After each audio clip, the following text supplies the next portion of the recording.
ఇట్లుండగా ఏమందును దేవుడు మన పక్షం ఉండగా మనకి విరోధి ఎవడు. ఇక్కడ దేవుడు మన పక్షం ఉండగా మనకి విరోధి ఎవడు కదా. ఏ ప్రమాదం అయినప్పుడు కూడా, ఏ ఇబ్బంది అయినప్పుడు కూడా ఎప్పుడు మనకి ఏం చేయదు.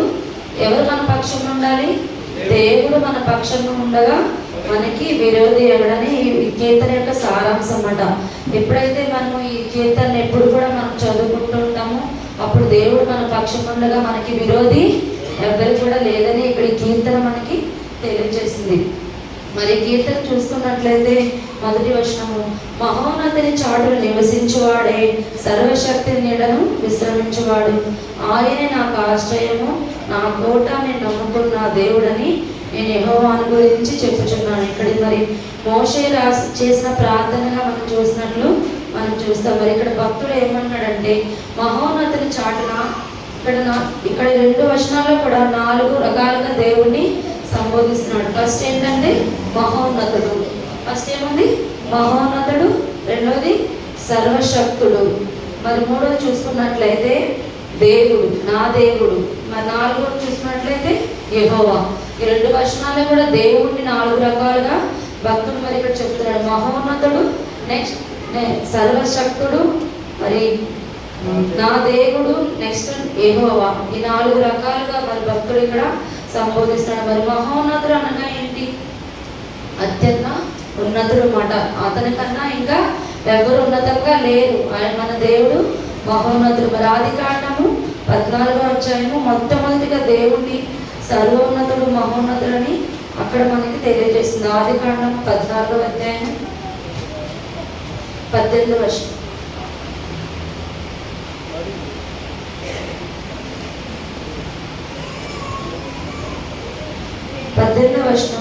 మరియు షాలేము రాజైన మెల్కీసెదెకు రొట్టెను ద్రాక్షారసం తీసుకొని వచ్చెను.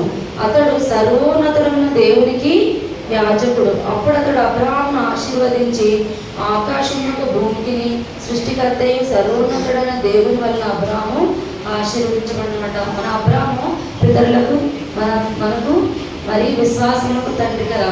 మరి ఇక్కడ చూసినట్లయితే మొట్టమొదటిగా దేవుడిని సర్వోన్నతుడైన దేవుడని ఇక్కడ మనకి తెలియజేస్తున్నాడు అనమాట. అతడు సర్వోన్నతుడైన దేవునికి యాజకుడు. ఎవరు? మెల్కీసెదెకు ఇక్కడ సర్వోన్నతుడు, యాజకుడు. అప్పుడు అతడు అబ్రాహామును ఆశీర్వదించి, ఆకాశమునకును భూమికిని సృష్టికర్తయు సర్వోన్నతుడైన దేవునికి ఇక్కడ మరి అబ్రాహామును ఆశీర్వదించినట్లు మనం చూస్తున్నాం కదా. ఫస్ట్ మహోన్నతుడు, తర్వాత మరి శక్తిమంతుడుగా మనము దేవుని చూస్తాము. మరి దానియేలు 4వ అధ్యాయము 2-3 వచనాలు చూస్తాం.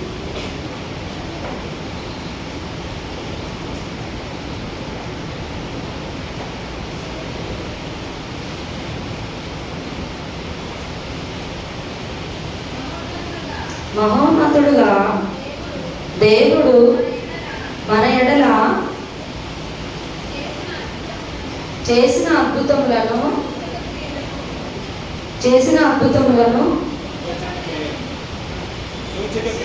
సూచక క్రియలను మీకు తెలియచేయుటకు నాకు మనస్సు కలిగను. ఇక్కడ మరి సర్వోన్నతుడైన మహోన్నతుడైన దేవుడు మన పట్ల చేసిన అద్భుత ఆశ్చర్యకాలను బట్టి సూచక్రియలను మనకు తెలియచేయడానికి కీర్తన మనకి మరి ఉపయోగపడుతుంది. మరి కీర్తన అంతటి కూడా దేవుని యొక్క జీవము, వెలుగు మనము చూసినట్లు మనం చూస్తాం. ఎప్పుడైతే మనం దేవుణ్ణి ఆశ్రయిస్తామో, దేవుణ్ణి మహోన్నతుడిగా మనం ఆయన చాటును మనం నివసిస్తామో, ప్రతి సమస్యల నుంచి కూడా దేవుడు మనల్ని విడిపిస్తాడని మరి మహోన్నతుల దేవుడు. మరి నెక్స్ట్ సర్వశక్తివంతమైన దేవుడు. ఇర్మియా రాసిన గ్రంథం మరి 32వ అధ్యాయం 27వ వచనం.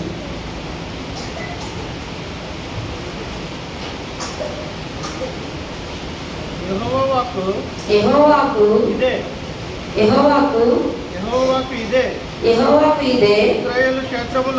ఇశ్రాయేలు క్షేత్రములోను 32వ అధ్యాయము 27వ వచనం. నేను యెహోవాను, సర్వ శరీరులకు దేవుడను, నాకు అసాధ్యమైనది ఉండనా. మరి ఫస్ట్ మహోన్నతుడు. మహోన్నతుడు అంటే ఆయన తప్ప మనకి ఎవ్వరు కూడా ఉన్నతంగా లేరు. ఆయన మహోన్నతుడు. మరి రెండో సర్వశక్తిమంతుడు. నేను సర్వశక్తి గల దేవుడను, నాకు అసాధ్యమైనది కలదా కదా. మన దేవుడికి అసాధ్యమైనది ఏది కూడా లేదన్నమాట. ఆయన సర్వశక్తివంతుడు. మనం ఎప్పుడైతే ఆయన ఆశ్రయిస్తామో, ఆయన చాటున మనం ఉంటామో, అప్పుడు దేవుడు మనకి అసాధ్యమైన దేవుడుగా మనకి ఉంటాడన్నమాట. ప్రతిదీ కూడా ఆయన సన్నిధిలో, సమస్తము కూడా ఆయన సన్నిధిలో సాధ్యంగా మనం చూసినట్లయితే మరి ఇక్కడ 4 రకాలుగా దేవుడిని మరి భక్తుడు సంబోధిస్తాడు. మహోన్నతుడు, దేవుడు, యెహోవా మరియు సర్వశక్తిమంతుడుగా మనము ఇక్కడ చూస్తామన్నమాట. నెక్స్ట్ మరి అదే 2 వచనాల్లో మనకు కొన్ని హెచ్చరికలు ఉన్నాయన్నమాట.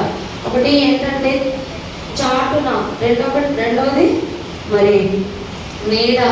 ఫస్ట్ చాటున, 2 నీడ, 3వది ఆశ్రయము నమ్ముకున్న దేవుడు. రెండు వచనాల్లోనే ఆయన పేర్లు. ఒకటి మహోన్నతుడు, సర్వశక్తిమంతుడు, 3వది నా దేవుడు యెహోవా.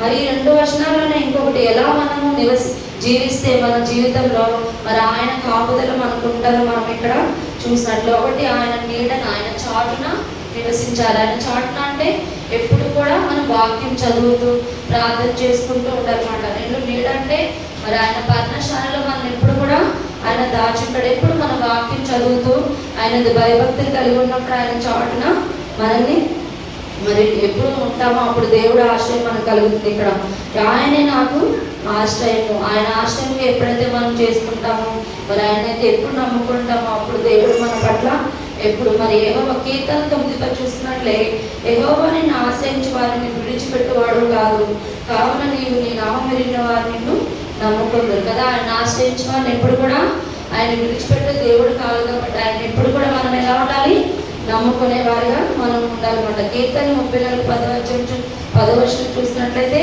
సింహము పిల్లలు లేమి కలిగి ఉండనేమో కానీ ఆయన మనకి ఏ మేలు కూడా తొలగించడు. మరి కీర్తన 32:10 చూసుకుంటే, యెహోవా యందు నమ్మిక ఉంచు వారిని ఆయన కృప ఎప్పుడు కూడా ఏం చేస్తుంది, ఆవరించి ఉండదన్నమాట. ఎప్పుడైతే మనం ఆశ్రయిస్తామో, ఆయన చాటున ఉంటామో, ఆయన నీడన ఎప్పుడైతే మనం ఉంటామో, ఇవన్నింటినీ కూడా అర్థం ఏంటంటే ఎప్పుడు బైబిల్ వాక్యం చదువుతూ ఉండాలి. ఎప్పుడు ప్రతి సమస్యలో కూడా ప్రార్థన చేసుకున్నట్లయితే ప్రతి ఆశీర్వాదాలన్నీ కూడా మనకి వస్తాయని దేవుడి వాక్యం సెలవిస్తుందన్నమాట. మరి కీర్తన 31:19 నరులు ఎదుట నేను ఆశ్రయించిన వారి నిమిత్తము నీకు సిద్ధపరిచిన మేలు ఎంతో గొప్పదన్నమాట. మనం ఎప్పుడైతే దేవుడిని ఆశ్రయిస్తామో, ఆయన చాటున, ఆయన నీడలు ఎప్పుడు కూడా మనం ఉంటామో, ఆయన మేలు ఎప్పుడు కూడా దాచి ఉంచినటువంటి మనకి. నెక్స్ట్ 3వ వచనం చూసినట్లయితే, వేటకాని ఊరిలో నుండి ఆయన నిన్ను విడిపించును, నాశనకరమైన తెగులు రాకుండా నిన్ను రక్షించును. మరి ఇక్కడ వేటగాడు అంటే ఎవరు? అపవాది, సాతాను. మన జీవితంలో వేటగాడంటే అపవాది, సాతాను. మరి మామూలుగా అయితే వేటగాడంటే ఒక పక్షిని ఎలా అయితే వేటగాడు మరి తన ఉరులు అంటే కొన్ని ఉరుగులు వేసేటప్పుడు వేటగాడు ఏం చేస్తాడు, కొన్ని గింజల్ని ముందు పక్షికి వేస్తాడు. అవి ఎప్పుడైతే ఆ గింజలు తినడానికి వస్తాయి అప్పుడు ఆ ఉరిని ఏం చేస్తారు, ఆ ఉరిలో అది బంధించబడిపోతుంది అన్నమాట. అలాగే మన జీవితంలో ఉరి ఎవరు? సాతాను కదా. ఎప్పుడు సాతాను ఎప్పుడు కూడా ఎప్పుడు మనల్ని ఎప్పుడు బ్రిక్కుదామా, ఎవరిని తన వలలో వేసుకుందామనే చూస్తుందన్నమాట. మరి సాతాను ఏం చేస్తుంది, అనేక గింజలు అంటే కొన్ని ఏంటంటే ఏ పాపం వల్ల మనము ఆకర్షించబడతాము, ఈ పాపం అయితే ఎక్కువ ఇష్టపడుతున్నారు కదా, అందుకని అలాంటి గింజలు లాంటి అపవాది శక్తులు మన పైన చల్లినప్పుడు మనం ఏం చేస్తాం, ఆ ఊరిలో అనుకోకుండా మనం చిక్కుపడిపోతాం అన్నమాట. ఎప్పుడైతే మరి అలా అవ్వకుండా ఉండాలంటే మనం ఏం చేయాలి, ఎప్పుడు కూడా మహోన్నతని చాటున ఎప్పుడు ఆయన ఆశ్రయిస్తూ ఆయన వాక్యం చదువుతూ ఆయన ప్రార్థన చేస్తూ ఎప్పుడు ఎల్లప్పుడు ఆయన నీడలో మనం ఉన్నట్లయితే ప్రతి వేటకాని ఊరి నుంచి కూడా ఆయన మనల్ని తప్పిస్తాడని దేవుని వాక్యం సెలవిస్తుంది. ఆయన తన రెక్కలతో నిన్ను కప్పును, ఆయన రెక్కల కింద నీకు ఆశ్రయం కలుగును. ఆయన సత్యము కేడము దారుణైనది. మరి ఆయన రెక్కల కింద అంటే కోడి తన పిల్లల్ని ఏ విధంగా అయితే తన రెక్కల కింద దాచుకుంటారో అదే విధంగా ఆయన రెక్కల కింద ఎల్లప్పుడు కూడా ఆయన మరి దాచుకున్నట్లు మనము చూస్తామన్నమాట. ఎప్పుడైతే మరి దినమంతా ఆయన చేతులు చాపి మన కొరకు ఎదురు చూస్తున్నాడు, ఎప్పుడు నా బిడ్డగా నా దగ్గరకు వస్తాడో ఆయన ఆశ్రయిస్తానని మనం ఎప్పుడు కూడా ఆయన రెక్కల చాటున మనల్ని భద్రపరుస్తారని చూస్తాం. మలాకి గ్రంథము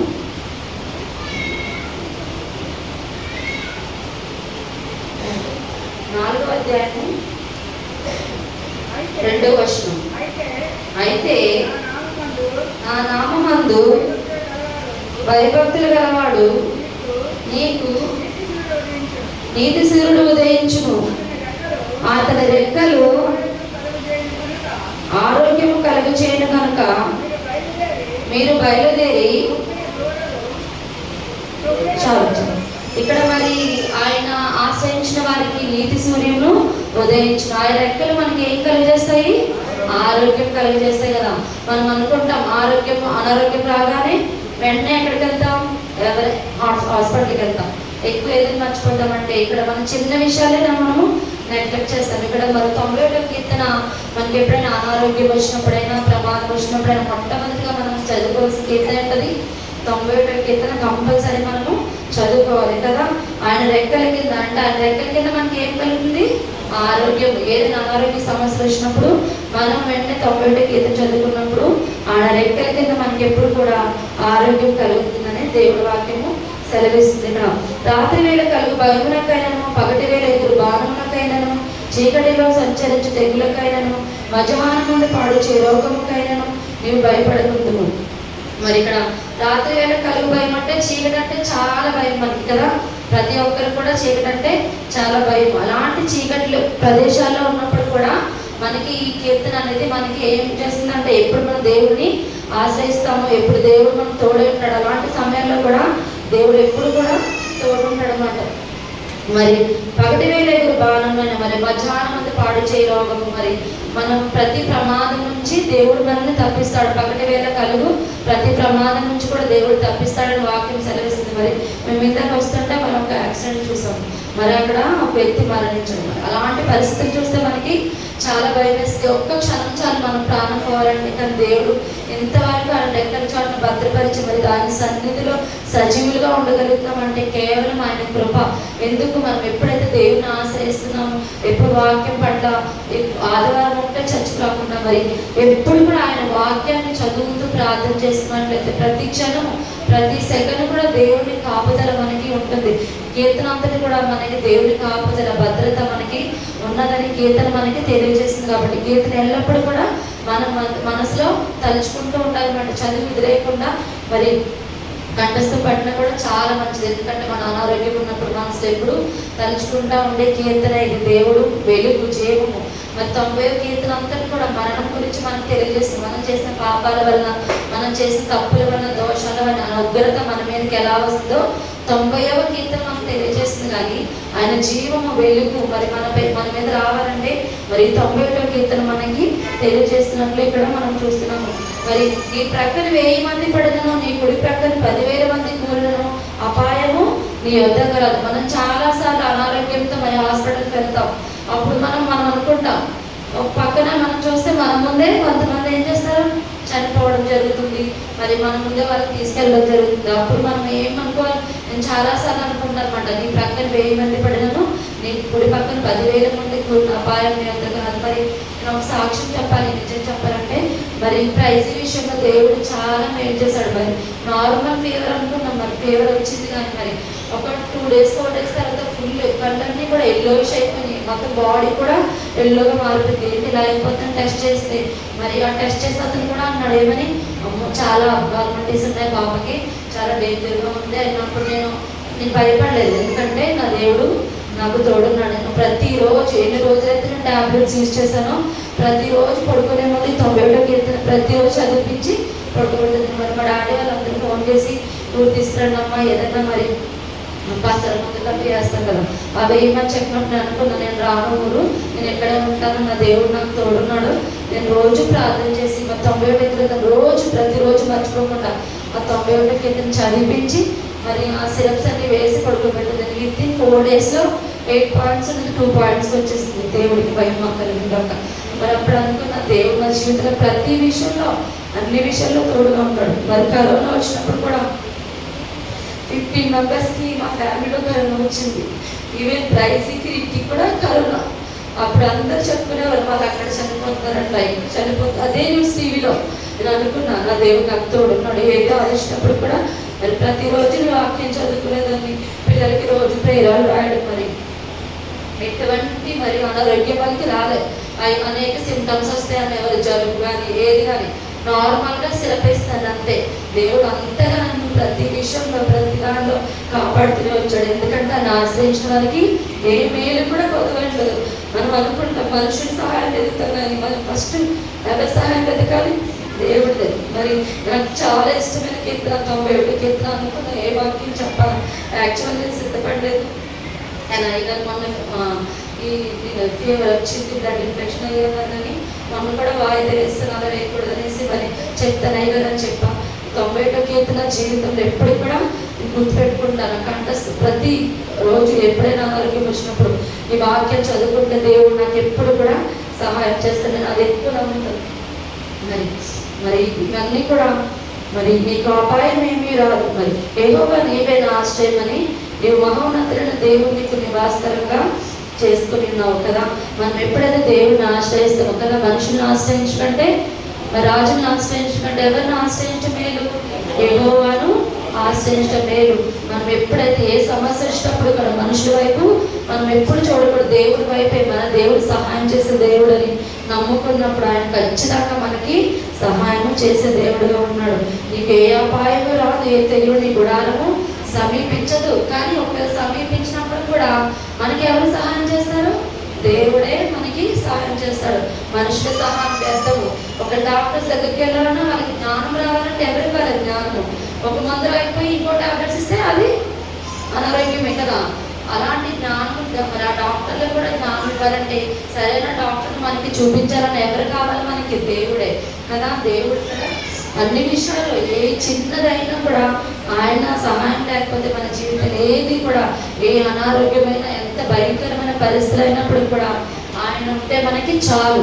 ఎవరు కూడా మనకి అవసరం లేదు. మరి నీ మార్గంలో నిన్ను కాపాడు కానీ నిన్ను రోజు తన దూతలకి ఆజ్ఞాపిస్తారన్నమాట. మనకి ఎప్పుడైతే ప్రమాదం వచ్చిందో, ఎప్పుడైతే ఆపద వచ్చిందో మరి ఆయన ఏం చేస్తారంటే ఆయన మార్గంలో మనం ఎప్పుడైతే నడుస్తామో మనకి మన మార్గంలో ఆయన సహాయం చేస్తాడు.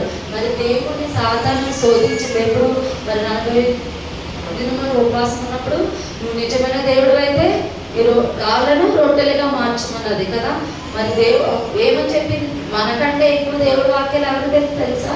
సాతానికే. ఎందుకంటే ఆయన ఒకప్పుడు దేవుడుగా ఉండి మరి పాపాలు చేసి అన్ని కూడా పాతాళానికి తోసివేయబడ్డాడు. ఈ వాక్యాలన్నీ కూడా సాతానికి బాగా తెలుసు. ఏ వాక్యంతో దేవుడిని తెప్పిపడవాలో ఆ వాక్యంతో మీ దేవుడు చెప్పాడు కదా నేను తప్పిస్తానని, నీ దేవుడు చెప్పాడు కదా నిన్ను కాపాడుతానని. మరి దేవుడిని అక్కడ ఏం చేశాడు? బెదిరించాడు కదా. మరి దేవుడు మరి సందేహపడ్డాడా దేవుని వాక్యం పట్ల? సందేహపడలేదు. నా మార్గం నన్నిట్లో నా దేవుడు నాకు సహాయం చేస్తాడు. మరి అక్కడ సాతాను చెప్పిన ప్రతిదీ కూడా దేవుడు చేసినట్లయితే మరి దేవుడు ఎవరి మార్గాన్ని అనుసరించినట్లు? సాతాను మార్గం. ఒకవేళ నిజంగా ఆ రాళ్ళను రొట్టెలుగా చేస్తే అక్కడ ఎవరి మాట విన్నట్టు? సాతాను మాట. ఒకవేళ నిజంగా మందిరం నుంచి కిందకు దూకితే ఎవరి మాట విన్నట్టు? సాతాను మాట. మరి విన్నాడా దేవుడు? వెళ్ళలేదు. నువ్వు నాకు చెప్పేదేంటి? నా దేవుడు నాకు తోడున్నాడు కాబట్టి ఆయన ప్రతి మార్గంలో నాకు సహాయం చేస్తాడు. నా పాదాన్ని మరి దేవుడు దేవదూతలు కాపాడతాడు. దేవుడు తెలుసు కాబట్టి తన మాట వినకుండా దేవుడు అక్కడ వాక్యంతో దాన్ని గద్దించి దాన్ని అక్కడ పంపించేశాడు కదా. మనం కూడా ఆ సాతాను మాటలు వినకూడదు. ఎందుకంటే అది ఎప్పుడు ఎవరిని మృంగుదామా, ఎవరిని నాశనం చేద్దామని చూస్తుంది. కానీ మనము మరి సిలువుగా తెచ్చుకునే ప్రతి పాపం నుండి కూడా మనం దూరంగా వెళ్ళిపోతే దేవుడిని ఆశ్రయిస్తే ఆయన నీడలన్న పర్ణశాలలో మరి ఆయన చాటున ఉంటే మన దేవుడు ఈ వాక్యాలన్నీ కూడా వాళ్ళకే వర్తిస్తాయి. 91 కీర్తన ఎవరికి వర్తిస్తుందంటే ఎవరైతే దేవుని ఆశ్రయిస్తారో, ఎవరైతే దేవుని చాటున దేవుని నీడలో దేవుని ఆశ్రయంగా తీసుకుంటారో వాళ్ళకి మాత్రమే ఈ 91 కీర్తన వర్తిస్తుంది. అది కాకుండా నీ ఇష్టం వచ్చినట్టు పాపాలు చేసుకుంటూ దేవునికి వ్యతిరేకంగా జీవిస్తూ అటు చచ్చిపోస్తూ ఇటు కూడా పాపాలు చేస్తూ ఉంటారు కొంతమంది. కానీ అది అస్సలు దేవుడికి ఇష్టం. దేవుడు ఏం చెప్పాడు? నువ్వైతే వెచ్చగా అయినా ఉండు, అయితే చల్లగా అయినా ఉండు. నువ్వు వెచ్చగా ఉంటే ఏం చేస్తాడు? దేవుడు మనల్ని ఉమ్మి వేస్తాడు. అలాంటి భయంకరమైన పరిస్థితి నుంచి దేవుడు మనం తప్పించాలంటే ఒకటే మాట, నా దేవుడు నాకు తోడున్నాడు. కాబట్టి అలాంటి వాళ్ళకే దేవుడు అలాంటి ఆశ్రయించిన వాళ్ళకి 91 కీర్తన పరిస్థితి ఇష్టం వచ్చినట్టు నీ జీవితంలో ప్రవర్తించుకుంటూ దేవుడికి వ్యతిరేకంగా ఉంటే 91 కీర్తన వాళ్ళకి చెందింది కాదని దేవుని వాక్యము సెలవిస్తున్నమాట. ఇక్కడ సాతాను దేవుని ఎన్నో రకాలుగా శోధించింది. అయినప్పుడు కూడా ఆయన నా దేవుడు అని యెహోవా నాకు తోడున్నాడు, ఆయన చిత్తం నెరవేర్చడానికి నేను వచ్చాను కాబట్టి నీ మాట నేను వినవలసిన అవసరం లేదు అని సాతాన్ని ఎదిరించినట్లు మనం చూస్తున్నామట. అలాంటి నిరీక్షణ మనము కలిగి ఉండాలి. మరి ఇప్పుడు చూసినట్లయితే నీ పాదములకు రాయి తగలకుండా వారిని తమ చేతుల మీద ఎత్తు పట్టుకుందరు. మరి ఇక్కడ దేవదూతలు చాలా సార్లు మరి మన పరిశుద్ధ గ్రంథంలో చాలా మందికి సహాయం చేశారా లేదా? సహాయం చేశారు కదా. దేవదూతలు ఖచ్చితంగా మరి ఆయన మన కోసం పంపుతాడు. ఎప్పుడైతే ఆయన ఆశ్రయిస్తామో, మరి హిజ్కియా ప్రార్థన చేసినప్పుడు ఎవరు వచ్చారు హిజ్కియా దగ్గరికి? దేవదూత నీ ప్రార్థన ఆలకించాలని దేవుడు పంపించాడు అన్నమాట. మరి ఏలియాకి ఎవరు ఆహారం తీసుకొచ్చారు? దేవదూతలు కదా. మరి ఆయన ఏం చేశాడు? ప్రార్థనే, ఏమీ చేయలేదు, ఒక ప్రార్థన ఆయన ఆయుధం. మరి దేవదూతలు అడ్డుకొచ్చి ఆయన ఆహారం ఇచ్చారు. మరి ఇక్కడ మన పాదములకు రాయి తగలకుండా ఎవరు మనం ఎత్తుకుంటారు? దేవదూతల్ని ఆయన ఎల్లప్పుడూ మన చుట్టూ కావాలి ఉంచుతాడు అన్నమాట. ఎప్పుడైనా ఆయన ఆశ్రయించినప్పుడు ఆయన మనకు తోడుగా దేవదూతల్ని పంపుతాడని దేవుని వాక్యము సెలవిస్తుంది. మరి నీవు సింహములను నాగుపాములను త్రొక్కెదవు, పదుమ సింహములను భుజంగము అనగా త్రొక్కెదవు. మరి సింహములు నాగుపాములు అంటే మనం ఏమనుకుంటాం? సింహం అనగానే సింహం గుర్తొస్తుంది, పాములు అనగానే పాములు గుర్తొస్తాయి. కానీ నిజమైనది ఏంటిది ఇక్కడ? సాతాను కదా. ఎలా చూస్తే సాతాను సింహం వలె గర్జించే సింహం అని దేవుడు వాక్యం సెలవిస్తుంది కదా. అటువంటి సింహం అన్నమాట ఇక్కడ. మరి చూసుకున్నట్లయితే యెహోవా యందు భయభక్తులు గలవారి చుట్టూ ఆయన దూత కావలి ఉండి వారిని రక్షిస్తుంది కదా. మనం ఎప్పుడైతే ఆయన భయభక్తులు కలగడం అంటే ఏంటి? ఆయన ఆజ్ఞలను కైకొనడం, ఆయన ఎల్లప్పుడూ ఆయన ఆశ్రయించడం, ప్రార్థన చేయడం, ఇవన్నీ కూడా ఉన్నప్పుడు ఆయన దూత మనకి ఎల్లప్పుడూ కూడా కావలి ఉంటుంది. మరి దానియేలు 6వ అధ్యాయంలో మన దేవుడు మరి మాట్లాడుతాడు, నేను నా దేవుని దృష్టికి నిర్దోషిగా కనబడితే కనుక ఆయన దూతను పంపించి సింహము నాకు ఏ హాని చేయకుండా వాటి నోళ్ళను మోయించాను కదా. దానియేలు ఏమన్నాడు ఇక్కడ? ఎలా కనిపించాడు దేవుని దృష్టికి? నిర్దోషిగా. ఎప్పుడైతే మనం దేవుని దృష్టికి నిర్దోషిగా కనిపిస్తామో అప్పుడు ఆయన మనకి ఆయన దేవదూతలను సహాయము పంపుతాడు అన్నమాట. ఇక్కడ దావీదు సింహంలో నోళ్ళు ఎవరు మూయించాడు? దేవదూతలు మూయించారు. ఎందుకు మూయించాడు దేవుడు? ఆయన కళ్ళకు దానియేలు ఎలా కనిపించాడు? నిర్దోషిగా కదా. మనం ఎప్పుడైతే నిర్దోషిగా ఏ పాపం లేకుండా, ఒకవేళ పాపాలు చేయొచ్చు, ఎందుకంటే మన మనుషులు కదా. మరి ఇంతే మనము అబద్ధాలు ఆడతాము, చిన్న చిన్న పాపాలే, ఏదో ఘోరమైన పాపాలు, నరహత్య, వ్యభిచారం అవి కాదు. కానీ చిన్న చిన్న పాపాలు కూడా దేవుడిని మనం ఏం చేస్తే సులువుగా చిక్కులు పెట్టేస్తాం. ఒక చిన్న దాని నుంచి పెద్దగా అలా పెరిగిపోతుంటది. కాబట్టి దేవుని దృష్టికి ఎలా కనిపించాలి? మనం నిర్దోషిగా ఎప్పుడు కనిపిస్తాము? ఆయన సన్నిధిలో భయభక్తులు కలిగి ఉన్నప్పుడే మనలో నిర్దోషత్వం వస్తుంది. భయభక్తులు లేకపోతే మన ఇష్టం అన్నమాట, మన జీవితం, మన ప్రవర్తన అంతా కూడా భయభక్తులు లేకపోతుంది. కాబట్టి ఎప్పుడైతే దానియేలు దేవుని దృష్టికి నిర్దోషిగా కనిపించాడో మరి ఆయన దేవదూతలను పంపించి సింహాల నోలను మూయించినట్లు మనం అక్కడ చూస్తామన్నమాట. ఫిబ్రవరి 1:14 చూసినట్లయితే వీరందరూ రక్షణయు స్వాస్థ్యం పొందువారికి పరిచారం చేయటకు పంపబడిన సేవకుల ఆత్మలమాట. వాళ్ళందరూ ఎవరు? మనము దేవుని భయభక్తులు కలిగి ఆయన ఆశ్రయించినప్పుడు వాళ్ళందరూ కూడా, దేవదూతలందరూ కూడా మనకు పరిచారం చేయడానికి దేవుడు పంపిస్తాడు. మరి 91వ కీర్తనలో ఏం చెప్తున్నాడు దేవుడు? మన పాదములకు రాయి తగలకుండా వాళ్ళు తన చేతుల మీద ఎత్తుపట్టుకోవడానికి పంపించిన సేవకులు. అంటే ఎవరు సేవకులు? దేవదూతలు మన కోసం ఆయన పంపించిన సేవకులు మాట. రక్షణ యందు మరి స్వాస్థ్యం పొందుటకు, రక్షణ పొందడానికి ఆయన మన కొరకు పంపించిన సేవకులే ఈ దేవదూతలు కదా. దేవదూతలు మనం పంపించాలంటే మనం నిర్దోషులుగా ఉండాలని దేవుని వాక్యము సెలవిస్తుంది. మరి అపోస్తుల 11వ వచనం చూస్తే 12వ అధ్యాయము, పేతురుకు తెలివి వచ్చి ప్రభువు తన దూతను పంపి హేరోదు చేతుల నుండి యూదుల ప్రజలు నాకు చేయి నిర్దేశించిన వాటన్నిటి నుండి తప్పించడని ఆయన తెలుసుకున్నాడు అన్నమాట. మరి పేతురును అక్కడ హేరోదు నుండి మరి యూదుల ప్రజలందరినీ కూడా తప్పించి దేవదూతలను పంపించి తప్పించాడని అక్కడ తెలుసుకున్నట్లు మనము చూస్తున్నాం. మరి తర్వాత చూసినట్లయితే ఇక్కడ ఈ 14వ అధ్యాయం నుంచి 16వ వచనం వరకు మనకి 7 వాగ్దానాలు మనకు కనిపిస్తాయి. ఫస్ట్ వాగ్దానం ఏంటంటే నేను అతన్ని తప్పిస్తాను, రెండవది నేను అతన్ని గణపరుస్తాను, మూడవది నేను అతనికి ఉత్తరం ఇస్తాను, శ్రమలో అతనికి తోడైండెదను, గొప్ప చేసేదను, తృప్తిపరచెదను, రక్షణ చూపించదు. మరి 14 నుంచి మరి 16 వచనం వరకు 7 వాగ్దానాలు మనకి దేవుడు మనకి ఇస్తున్నాడు. నిజం చెప్పాలంటే 97 కీర్తన అంతా కూడా వాగ్దానాలే. ఎందుకంటే మన ఆరోగ్య విషయాల్లో, అన్ని విషయాల్లో, ప్రమాదంలో, అన్ని విషయాల్లో దేవుడు తప్పిస్తారని దేవుడు వాక్యం సెలవిస్తుంది. ఇక్కడ చూసినట్లయితే 14 ఇక్కడ ఫస్ట్ తప్పిస్తాడు దేవుడు, తర్వాత ఘనపరుస్తాడు, ఉత్తరమిస్తాడు, తోడై ఉంటాడు, గొప్ప చేస్తాడు, తృప్తిపరుస్తాడు, రక్షణ చూపిస్తాడు. మరి 14 వర్షం చూసుకున్నట్లే అతడు నన్ను ప్రేమించుచున్నాడు కనుక నేను అతన్ని తప్పిస్తున్నాడు అనమాట. దేవుడిని మనం ప్రేమించినట్లయితే దేవుడు మనం ఏం చేస్తాడు? తప్పిస్తాడు. దేవుడిని ప్రేమించడం అంటే ఆయన ఆజ్ఞలను గైకొనటే కదా. మరి 27:37 శాశ్వతమైన ప్రేమతో నేను ప్రేమిస్తున్నాను కనుక నేను నీ యెడల కృప చూపించుకున్నాను కదా. దేవుడి ప్రేమ లాంటిది, శాశ్వతమైన ప్రేమ. మనము ఆయన ప్రేమిస్తే ఆయన మనల్ని ప్రేమిస్తాడు కాబట్టి మనల్ని ఏం చేస్తాడు? తప్పిస్తాడు అనమాట. మరి వాక్యం ఉంటుంది, మరి ఏముంటుంది? నేను ఆయనకి ఇష్టడను కనుక ఆయన నన్ను తప్పిస్తాడు. దేవుడిని మనం ఎప్పుడైతే ఇష్టడుగా ఉంటామో మనల్ని తప్పిస్తాడు. ఇష్టం అంటే ఏంటి? ప్రేమించడం కదా. ఆయన ప్రేమించడం అంటే ఆయన ఆజ్ఞను గైకొనడం. మరి ఈ లోకంలో మనం పడే ప్రయాసం అంతా మరి డబ్బులు సంపాదించుకోవాలి, ఆస్తి సంపాదించుకోవాలని అనుకుంటాం. కానీ మరి ఆయన నన్ను ప్రేమిస్తే ఆయన ఏం చేస్తాడు? మనల్ని ఆస్తికర్తలుగా చేస్తాడు. అనేక వాగ్దానాలు అన్నమాట బైబిల్లో. ఆయన ప్రేమిస్తే, ఆయన ప్రేమించడం అంటే ఆయన ఆజ్ఞలను గైకొనడం. ఆయన ఆజ్ఞలను గైకొనడం అంటే మరి ఆయన ప్రేమించడం, ఆయన ఇష్టంగా ఉండడము. నేను ఆయనకి ఇష్టడు కనుక ఆయన నన్ను తప్పిస్తాడు కదా. మనం తప్పించాలంటే ఎలా ఉండాలి? దేవునికి ఇష్టంగా ఉండాలి. ఆయన ప్రేమిస్తే ఏం చేస్తాం? మనము ప్రయాసపడవలసిన అవసరం లేదు. దేవుని ప్రేమిస్తే ఆస్తికర్తలుగా చేస్తాడని దేవుడి వాక్యం మనకి సెలవిస్తుంది. అతడు నా నామం ఎరిగినవాడు కనుక నేను అతన్ని ఘనపరుస్తాను. మరి మనం ఆయన నామం ఎరగడం అంటే ఏంటి? నామం తెరవడం కాదు. ఆయన నామం ఎరగడం అంటే ఎల్లప్పుడూ ఆయన సన్నిధిలో ఉండడం, ఎల్లప్పుడూ ఆయన ప్రార్థించడం, ఎల్లప్పుడూ ఆయన వాక్యాన్ని ధ్యానించడం. ఏ సమస్య వచ్చినప్పుడు కూడా ఆయన సన్నిధిలో ముందుగా మొరపెట్టినట్లయితే ఆయన మనల్ని ఘనపరుస్తాడు. నన్ను ఘనపరచు వారిని నేను ఘనపరుస్తానని దేవుని వాక్యం సెలవిస్తుంది. మనం మనుషులను ఘనపరచలేదు.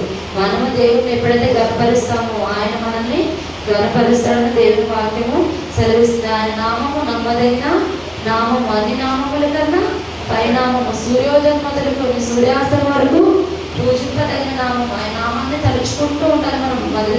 మన మనసులో ఎప్పుడు కూడా ఏ పని చేసినప్పుడు కూడా ఆయన నామము, ఆయనకి స్తోత్రం చెల్లించుకుంటూ మనము ఉన్నట్లయితే ఆయన మన ఎప్పుడు కూడా ఘనపరుస్తారని దేవుని వాక్యము సెలవిస్తుంది. అతను నాకు మొరపెట్టగా నేను అతనికి ఉత్తరమిస్తానమాట. ఆపదలలో నేను నాకు మొరపెట్టుము, నేను ఉత్తరమించదను, నేను గొప్ప చేసేదనని దేవుడి వాక్యము సెలవిస్తుంది. మనం ఎప్పుడు ఎవరికి మొరపెట్టాలి? మనుషులకు మొరపెట్టాలా? దేవుడికి మొరపెట్టాలా?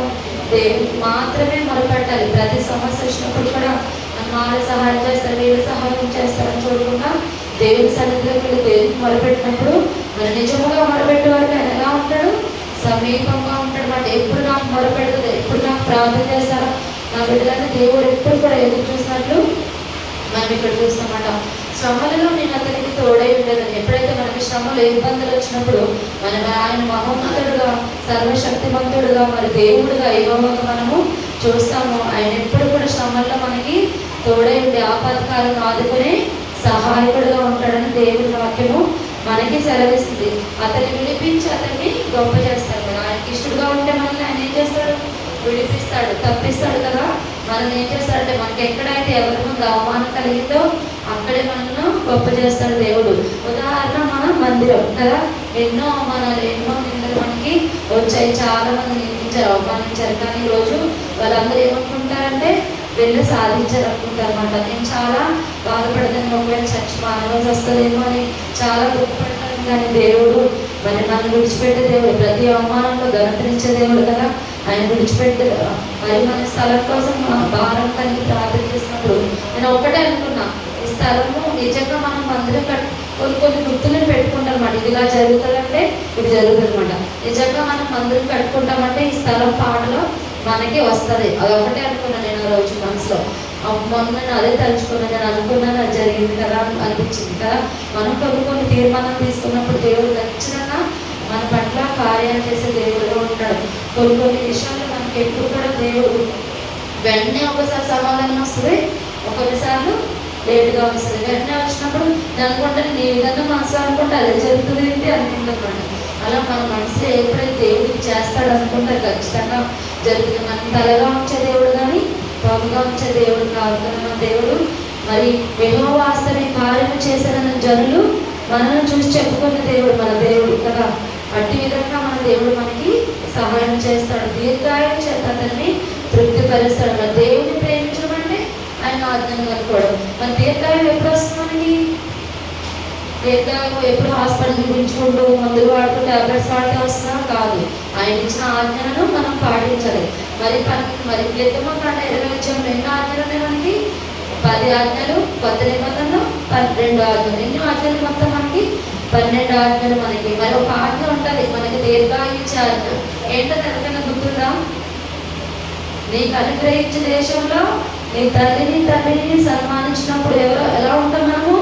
దీర్ఘాయుష్మంతులు అన్నట్టు దేవుడు మనకి కలుగజేస్తారనమాట. దీర్ఘాయు ఎప్పుడు వస్తుంది? తల్లిని దూషించినా తండ్రిని దూషించినా మనకి దీర్ఘాయు. ఒక్కటి గుర్తుపెట్టుకోవాలి, మనం మంచి ఆరోగ్యంగా ఉన్నాం కదా, అన్ని రకాలుగా తిన్నాం కదా అనుకుంటే మన ఆరోగ్యం ఎప్పుడు ఎలాగో మన చేతుల్లో లేదు కదా. ఎప్పుడు దేవుడు ఆజ్ఞలు పాటిస్తూ దేవుడిని ఆశ్రయిస్తూ ఆయన చాటున ఆయన నీడలో ఆయన రక్షణలో ఉంటాము, అప్పుడు మనకి దీర్ఘాయు అనేది వస్తుంది. దీర్ఘాయు రావాలంటే ఆయన ఆజ్ఞలను పాటించాలి. మరి ఆయన ఆజ్ఞలో దీర్ఘాయుని కలిగేసే ఆజ్ఞ, నీకు అనుగ్రహించే దేశంలో నీ తల్లిని తండ్రిని సన్మానించాలి, అప్పుడు నీకు దీర్ఘాయు కలుగుతుంది. ఏదైనా అవటాలంటే మనం అనుకోకూడదు. ప్రతి ఆజ్ఞలో ఆయన ప్రేమించడం అంటే ఆయన ఆజ్ఞను కైకొనడం, ఆయన భయభక్తులు కలగడం. ఆయన భయభక్తులు కలగడం అంటే చెడుతనము అసహించుకోవాలి. ఇవన్నీ కూడా కలిగి ఉన్నప్పుడు ఈ కీర్తన కూడా మన జీవితంలో నెరవేరుస్తాడు దేవుడు. మరి దీర్ఘాయు కావాలంటే మన తల్లిని ఏం చేయాలి? సన్మానించాలి. మరి నా రక్షణ అతనికి చూపించదు. ఆయన రక్షణ మరి ఇవన్నీ కూడా చేసినట్లయితే ఆయన రక్షణ మనకి చూపిస్తాడు దేవుడు. మరి రక్షణ అంటే ఈ రోజుల్లో అందరం రక్షణ పొందేసాం కదా, కానీ మళ్ళీ మామూలు మన జీవితాలు వాక్యం చదవడాన్ని నెగ్లెక్ట్ చేస్తాం, ప్రార్థన చేయడాన్ని నెగ్లెక్ట్ చేస్తాం. కానీ రక్షణ అనేది నిజమైన మారు మనసు కలిగి ఎల్లప్పుడూ దేవుని భయభక్తులు కలిగి ఉంటాయి. మరి స్తుతియాగం అర్పించేవాడు నా రక్షణ కనపరిచినట్లుగా తన మార్గాన్ని సిద్ధపరచుకుంటున్నట్టు. స్తుతియాగం అంటే ఎల్లప్పుడూ దేవుడి వాక్యం చదవడము, ఆరాధన చేయడము, దేవుడిని ప్రార్థించడం, అన్నీ అర్పించుకున్నప్పుడు ఆయన రక్షణ మనకి కనపరిస్తుంది. ఈ కీర్తన అంతటి కూడా మనకి జీవాన్ని వెలుగుని చూపిస్తుంది. 90వ కీర్తన అంతటి కూడా మరణం, మనం చేసిన పాపాలు ఆయన ఉగ్రత ఎలా ఉంటుందో చూపిస్తుంది. మరి 91వ కీర్తన అంతటి కూడా మన జీవితానికి అవసరమైంది. మరి అనారోగ్య విషయంలో, ప్రమాదాల్లో, మరి సాతాను ఎదుర్కోవడం, మనం ఎదుర్కొన్నాం. ఎవరితో పోరాడుతున్నాం ఈ లోకంలో? దురాత్మల సమూహంతో పోరాడుతాం కదా. ఈ దురాత్మల సమూహాన్ని అంతా ఎదిరించాలంటే మనం ఏం చేయాలి? ఎల్లప్పుడూ దేవుడి వాక్యాన్ని ధ్యానించాలి, ఎల్లప్పుడూ దేవుడికి ప్రార్థించాలి, ఆయన మహోన్నత ఆయన చాటున నివసించాలి. మరి ఆయన నీడలో ఆయన ఆశ్రయిస్తూ ఆయన ఆశ్రయంగా తీసుకుంటూ మనుషుల వైపు మనం వ్యర్థంగా ఆలోచన చేయకుండా దేవుడి వైపు మాత్రమే చూసుకుంటూ ఏ ప్రమాదం వచ్చినప్పుడు కూడా, ఏ అనారోగ్యం వచ్చినప్పుడు కూడా ఈ 91వ కీర్తన మనము చదువుకున్నట్లయితే దేవుడు మనం ఖచ్చితంగా సహాయం చేస్తారని తెలుస్తుంది. ఎల్లప్పుడూ ఆయన నీడలో ఉండాలన్నా మనం ఉండాలని కొద్దిగా దేవుడు